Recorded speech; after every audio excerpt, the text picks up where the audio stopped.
Hello YouTube, welcome once again. আজকে অনেক দিন পরে আপনাদের জন্য একটি ভিডিও নিয়ে আমি হাজির হলাম। অলরেডি আপনারা ভিডিও থাম্বনেল আর টাইটেল দেখে বুঝে গিয়েছেন কী নিয়ে ভিডিও হতে যাচ্ছে। সো অযথা কথা বাড়িয়ে লাভ নেই, চলুন ভিডিওটি শুরু করা যাক।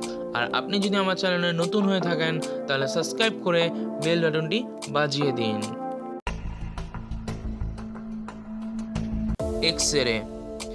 এক্স-রে বা রঞ্জন রশ্মি হচ্ছে ক্ষুদ্র তরঙ্গ দৈর্ঘ্য বিশিষ্ট এক ধরনের তাড়িৎ-চৌম্বক বিকিরণ। চিকিৎসা ক্ষেত্রে রোগ নির্ণয়ে যুগান্তকারী পরিবর্তন আনে রঞ্জন রশ্মি। রঞ্জন রশ্মির তরঙ্গ দৈর্ঘ্য সাধারণ আলোর চেয়ে অনেক কম বলে দেখা যায় না। তরঙ্গ দৈর্ঘ্য কম থাকার কারণে এটি যে কোনো পদার্থকে খুব সহজেই ভেদ করতে পারে। 1895 সালে জার্মান পদার্থবিদ উইলিয়াম রন্টজেন এই রশ্মি আবিষ্কার করেন। ক্যাথোড রে আবিষ্কার হয়েছিল অনেক আগেই, কিন্তু গবেষকরা তখনও জানতেন না এটি ব্যবহার করে মানবদেহের কঙ্কালে ছবি তোলা সম্ভব। 1895 সালে উইলিয়াম রন্টজেন একটি কালো কাগজে ঢাকা গ্লাস টিউবে ক্যাথোড রশ্মি চালিয়ে পরীক্ষা করছিলেন। তার উদ্দেশ্য ছিল কাঁচ থেকে ক্যাথোড রে বের হয় কিনা সেটি পরীক্ষা করে দেখা। এমন সময় একটি মজার ঘটনা ঘটল। তিনি দেখলেন যেখানে দাঁড়িয়ে আছেন এর কয়েক ফুট দূরে একরকম আলোক রশ্মি দেখা যাচ্ছে।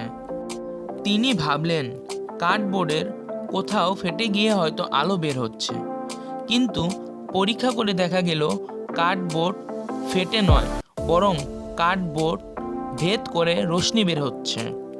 ঘটনা দেখে উইলিয়াম রন্টজেন ভাবলেন, যে রশ্মি কার্ডবোর্ড ভেদ করতে পারছে তা মানবদেহ কেন ভেদ করতে পারবে না?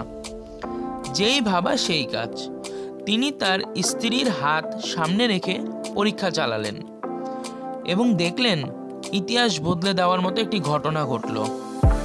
প্রথমবারের মতো কাটা ছেঁড়া না করেই মানবদেহের কঙ্কালের ফটোগ্রাফিক ইমেজ তৈরি সম্ভব হলো। মিসেস রন্টজেন নিজের কঙ্কালের ছবি দেখে আঁতকে উঠে বললেন, আমি যেন সাক্ষাৎ মৃত্যুকে দেখতে পাচ্ছি চোখের সামনে।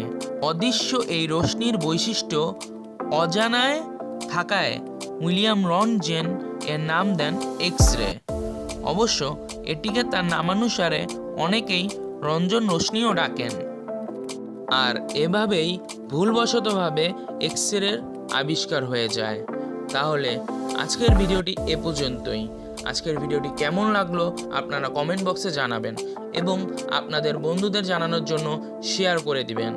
আর বিদায় নেবার আগে আমি সাদমান এটুকু বলছি, আপনি ভালো থাকুন এবং আপনার পাশের মানুষকে ভালো রাখুন।